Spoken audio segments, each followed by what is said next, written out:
আজকে আমরা জানব এই পৃথিবীর বুকে সবচাইতে বড় চোরকে। এই পৃথিবীর বুকে সবচেয়ে নিকৃষ্ট চোরকে হাদিসের আলোকে আমরা জানব। আন আবি কতাদাতা রাদিয়াল্লাহু আনহু قال رسول الله صلى الله عليه وسلم أسوأ الناس سرقة الذي يسرق من صلاته قالوا يا رسول الله كيف يسرقها قال لا يتم ركوعها ولا سجودها।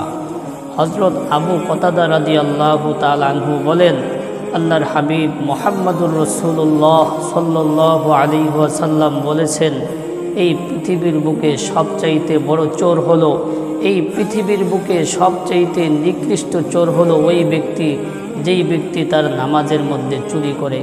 সাহাবায়ে কেরাম রাদিয়াল্লাহু তাআলা আনহু বললেন, ইয়া রাসূলুল্লাহ, নামাজের মধ্যে আবার কিভাবে চুরি করে? আল্লাহর হাবিব বললেন, ওই ব্যক্তি রুকু সেজদা ঠিকমতো আদায় করে না। অর্থাৎ যেই ব্যক্তি রুকু সেজদা ঠিকমতো আদায় করে না, ওই ব্যক্তি হলো পৃথিবীর মধ্যে সবচাইতে নিকৃষ্ট চোর, ওই ব্যক্তি হলো পৃথিবীর মধ্যে সবচাইতে বড় চোর। মনে রাখবেন, রুকু সেজদা কিভাবে ঠিকমতো আদায় করে না।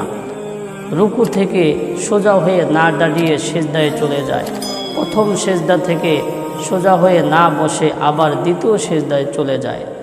একটা বিষয় আমাদের খেয়াল রাখতে হবে, রুকু থেকে সোজা হয়ে দাঁড়িয়ে দেরি করা ওয়াজিব, দুই সেজদার মাঝখানে সোজা হয়ে বসা এবং একটু দেরি করা ওয়াজিব।